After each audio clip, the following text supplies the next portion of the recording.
दोस्तों नमस्कार। दोस्तों मैं विमल शाही आप सभी लोगों का अपने चैनल में स्वागत करता हूं और उम्मीद करता हूं कि आप लोग सब लोग स्वस्थ होंगे एवं मस्त होंगे। सभी राष्ट्रवादियों और सनातनियों से रिक्वेस्ट रहेगा कि आप लोग मेरे चैनल को सब्सक्राइब कर लीजिए। दोस्तों आज हम लोग बात करेंगे महाराष्ट्र और झारखंड में जो चुनाव हो रहे हैं उनके बारे में। तो जैसा कि दोस्तों सब लोग जानते हैं कि महाराष्ट्र और झारखंड का चुनाव अब अपने अंतिम चरण में पहुंच गया है।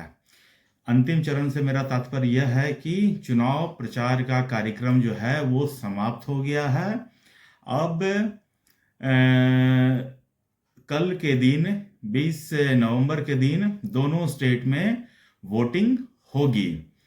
झारखंड में वोटिंग ये दूसरे राउंड की वोटिंग है, जबकि महाराष्ट्र में सिंगल फेज में वोटिंग होना है, तो एक ही राउंड में वोटिंग का काम खत्म हो जाएगा। अब क्या हुआ, जब चुनाव प्रचार समाप्त हो जाता है तो जो जनप्रतिनिधि होते हैं, उनके जो कार्यकर्ता होते हैं, वो घर घर जाकर डोर टू डोर कैंपेन करते हैं और सारे मतदाताओं को उत्साह भरने का काम करते हैं, उन्हें जगाने का काम करते हैं, उन्हें मनाने का काम करते हैं। उनके आगे पीछे करते बेसिकली कि आप लोग प्लीज जिस दिन वोटिंग है उस दिन घर से निकलिए और वोट कीजिए। तो ये 48 घंटे पहले जो चुनाव प्रचार खत्म होता है, इसका मेन मकसद यही होता है कि आप जनता को सीधा संबोधित तब नहीं करेंगे, उनके घर घर जाइए, डोर टू डोर कैंपेन कीजिए। अच्छा, इसी बीच क्या हुआ है कि एक्चुअल में जब चुनाव प्रचार खत्म होता है तो डोर टू डोर कैंपेन होता है, तो अब महाराष्ट्र में क्या हो रहा है, पैसे का खेल शुरू हो गया है। आज अभी भी खबर क्या हुआ है कि बीजेपी के जो महासचिव एक हैं विनोद तावड़े, वो किसी होटल में अपने कार्यकर्ताओं से मिलने के लिए पहुंचे थे।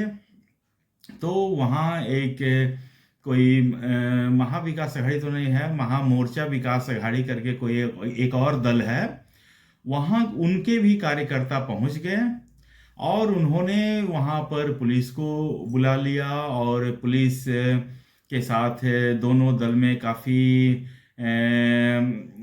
आर्गुमेंट्स हुए और पुलिस ने विनोद तावड़े और बीजेपी के सब लोगों के पास से 9 करोड़ नहीं, 9 लाख के कैश बरामद किए हैं। तो अब ये 9 लाख का कैश किसके काम के लिए था, या अपने कार्यकर्ताओं के खर्चा पानी के लिए था या फिर लोगों में बांटने के लिए था, ये अब जांच का विषय है।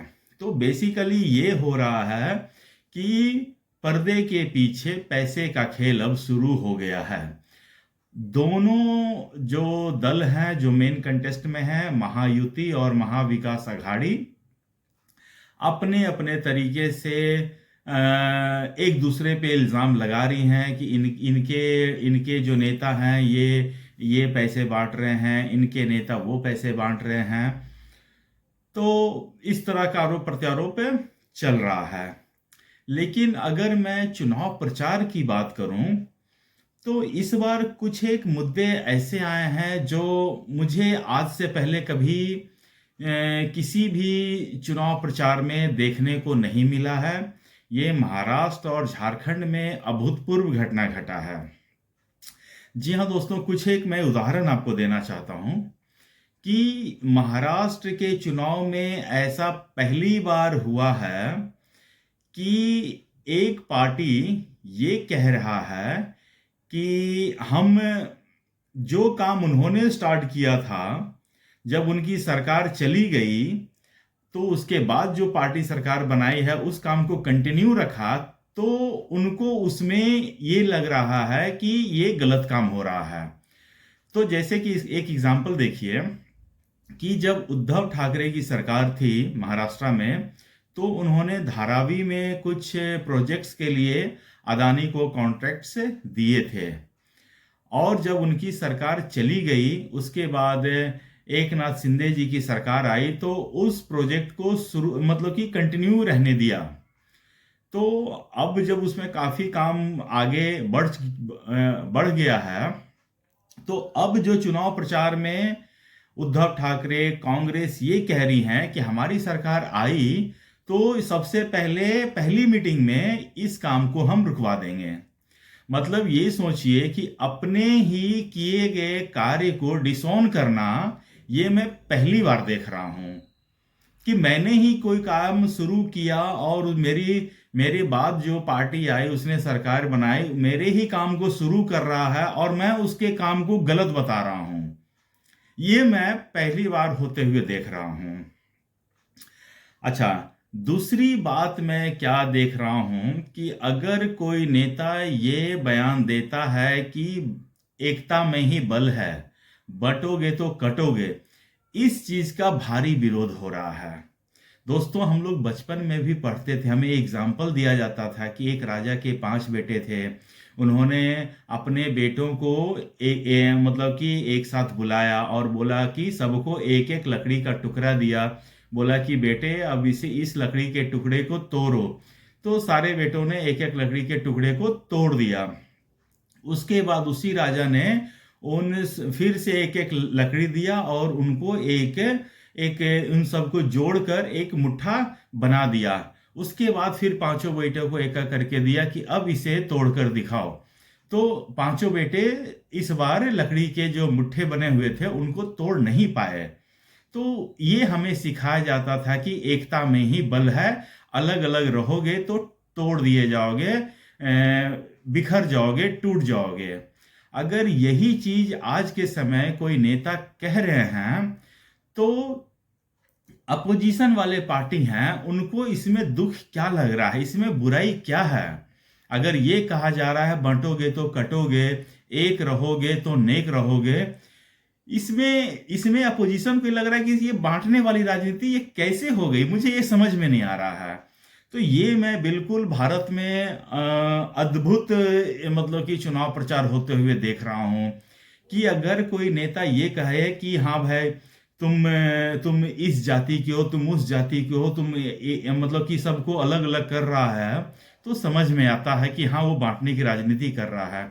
लेकिन अगर कोई पॉलिटिकल पार्टी ये कह रहा है कि बटोगे तो कटोगे, एक रहोगे तो नेक रहोगे, ये राष्ट्र विरोधी कैसे हो गया?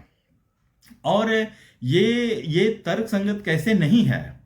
मुझे तो लगता है कि ये बिल्कुल तर्क संगत है और हम लोगों ने बचपन से ये सीखा है। आज के समय में लोग भूल गए हैं तो मुझे इसका पता नहीं है, लेकिन ये पाठ तो हमें बचपन से ही पहली कक्षा से पढ़ाई गई है कि एकता में ही बल है, अलग अलग रहोगे तो तोड़ दिए जाओगे। तो अभी कोई पॉलिटिकल पार्टी के नेता अगर इस स्टेटमेंट को दे रहे हैं, दोहरा रहे हैं, तो अपोजिशन वाले इसको मतलब कि अन्यथा क्यों ले रहे हैं पता नहीं चल रहा। उनके माइंड में क्या चल रहा है ये सिर्फ वही जाने हैं, दूसरा तो कोई जान नहीं सकता है। अच्छा, उसके बाद तीसरा क्या हो रहा है कि जैसे झारखंड में जेएमएम और कांग्रेस की सरकार है। मैं पहली बार देख रहा हूं कि कोई सरकार मतलब कि अपनी सरकार को डिफेंड मतलब कि उनको फिर से वापसी आना है तो अपने काम को गिना ही नहीं रही कि हमने क्या काम किया है। ये झारखंड की पूरा इस कैंपेन में मैं एक भी उनके मुंह से ये नहीं सुनाऊं कि हमने ये काम किया है और इस काम के बदले मुझे आप वोट दो।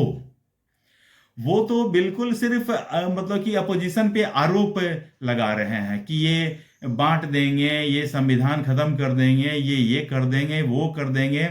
वो क्या करेंगे वो तुम छोड़ दो। आपने 5 साल तक सरकार चलाई है, हेमंत सोरेन जी, आपने 5 साल सरकार चलाई है कांग्रेस के साथ मिलकर। आप झारखंड की जनता को 5 काम बता नहीं पाए कि हमने क्या किया है। उल्टे जब चुनाव आया है तो आपने एक मैया स्कीम स्टार्ट कर दी, दूसरे के देखा देखी करके, वो भी आप अपने से नहीं किए, दूसरे किसी स्टेट ने किया तो आपने भी सेम चीज इंप्लीमेंट कर दिया।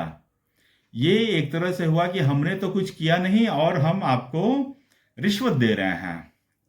तो मुझे तो नहीं लगता है कि लोग आपकी इस मंशा को समझ नहीं पा रहे होंगे। झारखंड के लोग आपकी इस मंशा को बखूबी समझ रहे होंगे और आपके इरादों को भी भांप रहे होंगे। आपने क्या काम किया है ये दिखता है और दिखना चाहिए, और दिखना चाहिए तो आप बता क्यों नहीं पाए हैं? एक भी काम आप बता नहीं पाए इतने दिन के चुनाव प्रचार में। आप महाराष्ट्र में देखिए, बीजेपी अपनी सरकार को डिफेंड कर रही है, उन्होंने क्या क्या काम किए हैं ये बता रही है।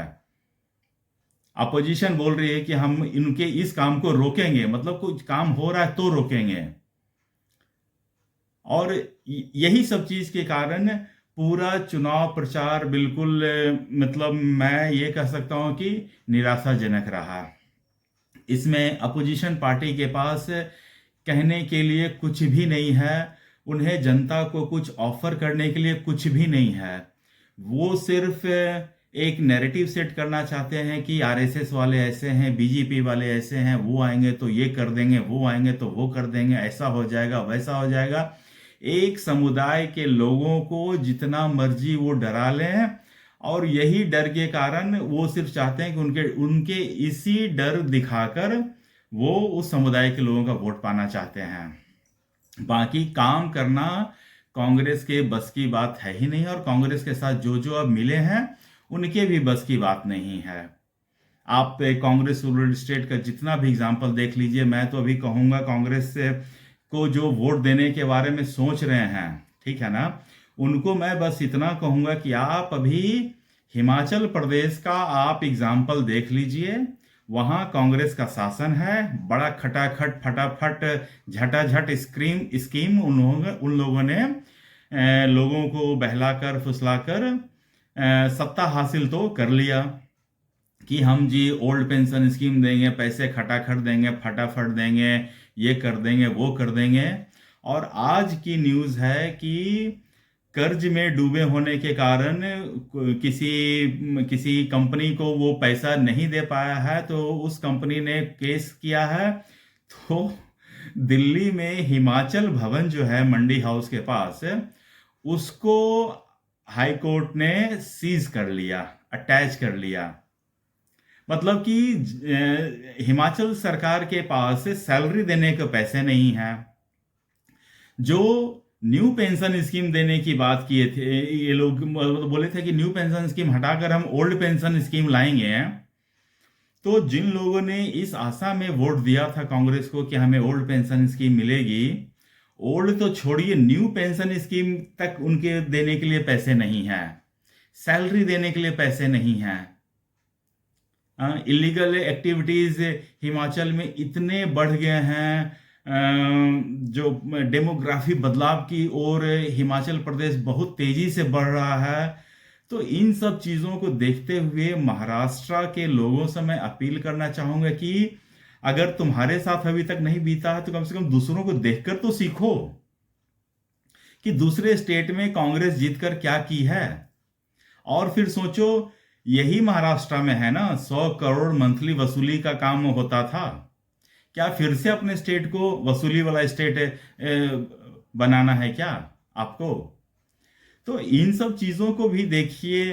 और भी जो कांग्रेस ने क्या भी, कांग्रेस की सरकार पिछले बार जब 2019 में जब बनी थी, तो उन्होंने जितने भी डेवलपमेंट के काम थे सबको रोक दिया था ना। जो बुलेट ट्रेन का काम था वो रोक दिया था, मेट्रो का काम था वो रोक दिया था, और भी कितने डेवलपमेंट्स के काम थे वो महाराष्ट्र में बंद करने पड़े। तो लोगों को ये दिखता है, और इस बार लोग मतलब कि जस्ट वेट कर रहे हैं कि 20 तारीख को आएगा, तब इन लोगों को बताया जाएगा कि क्या होता है। आप देखिएगा महाराष्ट्र में मतलब कि लहर चल रही है, लहर बीजेपी की। और झारखंड में भी लोग भरे पड़े हैं सिर्फ जेएमएम और कांग्रेस की सरकार को उखाड़ फेंकने के लिए। आप देखिएगा, इस चीज को आप महसूस करेंगे 20 तारीख को, और फाइनली तो 23 तारीख को रिजल्ट आ ही जाएगा।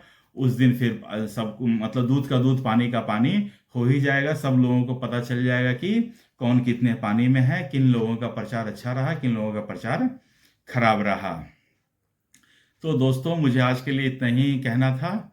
आप लोग अपना ख्याल रखिए, स्वस्थ रहिए, मस्त रहिए। तब तक के लिए नमस्कार, बाय।